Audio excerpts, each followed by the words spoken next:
Welcome back to Weed Talk News. I'm Alaina Pinto, and this is the C Block or final section of our weekly roundup of cannabis news from coast to coast. Massachusetts-based Agrify has been sold to Nature's Miracle in an all-stock deal of $6.35 million.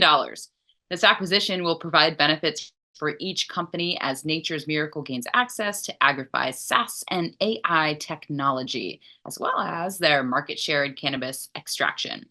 While Agrify will benefit from Nature's Miracle's advanced technology in the vertical farming sector, here's our man who is high on Wall Street, Doug Miller, to dissect this deal and see what impact it has on their stock price. I'm Doug Miller from High on Wall Street with this week's Cannabis Stock Report for Weed Talk News. That's right, Nature's Miracle announced it has entered into a term sheet to acquire 100% of all outstanding shares of Agrify Corporation. Under the terms of the agreement, Nature's Miracle expects to acquire Agrify through issuing shares of Nature's Miracle common stock, which would result in Nature's Miracle wholly owning Agrify. Each shareholder of Agrify would be expected to receive approximately 45 cents of a share of Nature's Miracle common stock for each share of Agrify common stock, subject to customary adjustments. Based on the fully diluted shares outstanding of 15,174,501, including warrants, and Nature's Miracle closing price of 93 cents as of April 16th, 2024, Agrify's equity is valued at $6,350,528 or 0.4185 cents per share. The transaction is expected to close within 6 months of this announcement, subject to the completion of mutual due diligence, shareholder approval, and customary closing conditions. So let's see how this affects the stock chart. Agrify is trading around 27 cents, and it appears to be pulling back. So I'm going to keep my eye on this to see if it wants to reverse, because Nature's Miracle is trading around 94 cents and it's curling up out of the basement and it's getting ready to run. It appears this acquisition will benefit the company. And that's this week's Cannabis Stock Report. Reporting for Weed Talk News, I'm Doug Miller. One more note from the West Coast. Delivery drivers in California were using the leverage of April 20th to make their employment concerns heard, and they were. And now they have settled. The Union of Food and Commercial Workers Union negotiated for 9 months with the Ease Cannabis Company. That company has a presence throughout the state of California, so using 420 seems like it was a good strategy. Just back from MJ Unpacked on the East Coast, Marianne Cursetjee made it to Oregon to file her report from her home base. I'm Marianne from Alibi with this week's Oregon Cannabis Report for Weed Talk News. 420 in Portland was fantastic. It was a bright and sunny day. Lots of block parties at local dispensaries. Sadly, 2 large events were shut down by authorities. One for county building code violations that could have been dangerous, and the other one was shut down by the OLCC. Oregon needs to step up the advocacy for social consumption. The industry has been asking for it for years, and it seems like regulators and enforcement continue to be the priority. In other news, several Oregon brands were represented last week at MJ Unpacked in Atlantic City. We are sharing a few images highlighting the amazing energy and excitement that happens when the cannabis industry joins together. Rebel Spirit Farms and Alibi were both there to share their brand stories. The panels were filled with amazing experts sharing thoughts about genetics, quality, and cannabis science. We were able to view the eclipse from the boardwalk, so it was fun sharing that experience with colleagues. The subject of intoxicating hemp was a recurring theme. Many brands are launching direct-to-consumer products using hemp-derived intoxicants. And as always, the after party produced by David Tran and Fairchild Events was a fantastic way to finish the show. That's the Oregon Cannabis Report for this week. I'm Marianne with Alibi for Weed Talk News. I'm Tina Tasaka with 420 Technologies reporting this week's Nevada report for Weed Talk News. U.S. Senator Jackie Rosen, Democrat, Nevada, has introduced a bill to establish a federal grant program to cover the costs of expunging and sealing records for people with low-level marijuana convictions in states where it's now legal.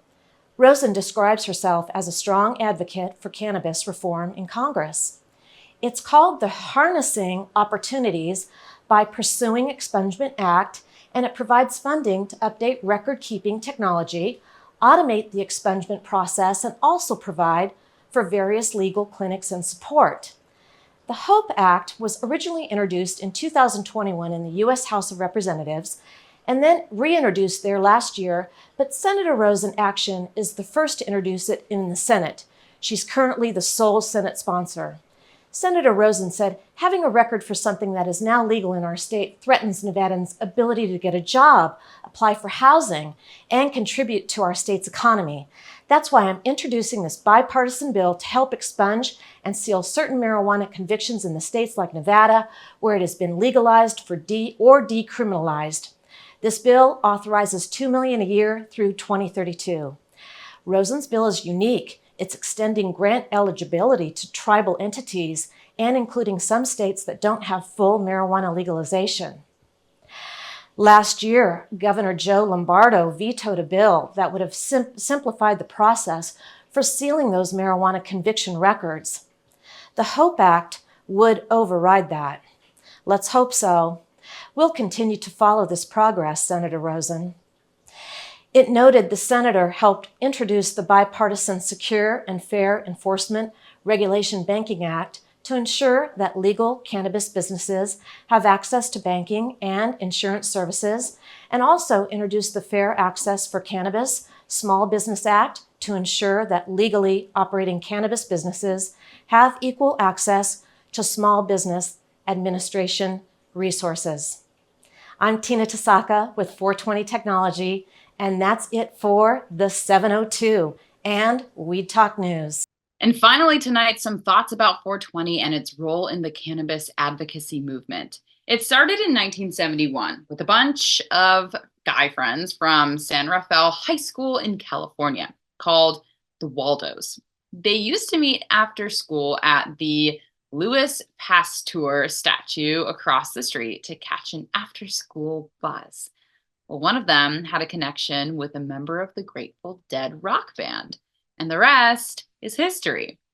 We all who are in this business sacrifice quite a bit, whether it's closed bank accounts, turned down for apartments, mortgages, jobs, or loans. The stigma is still deeply ingrained in many people. So no matter why you choose to be in this industry, you have this day to reflect on your now educated, responsible use of this plant medicine. So this is one day in the year where it seems the world is starting to accept that cannabis is here to stay. No matter how hard feds and state government try to make it as hard as possible to operate a business in this space. Your passion for the cause should be saluted, and no, you are not alone. One day we will get to normalization and acceptance and perhaps legalization. Perhaps, but the battle continues. We at Pro Cannabis Media salute your dedication and sacrifice for the cause. And just remember, it's a whole new world of weed out there. Use it responsibly. That will do it for this edition of Weed Talk News. I'm Alaina Pinto. We will see you next week.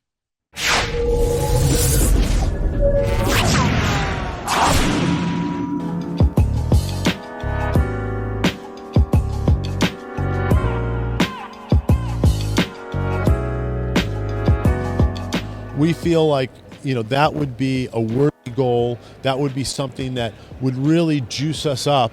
It's great to make money in the industry, but it's also great to help people. And we're all about helping people figure out how to use the resources they have more resourcefully. That's really what this comes down to. And this technique we used back in 13 and 14 when the industry was first starting. I used it myself to raise $275,000 for my business. So I know it works. We're now dusting off the playbook for 2024.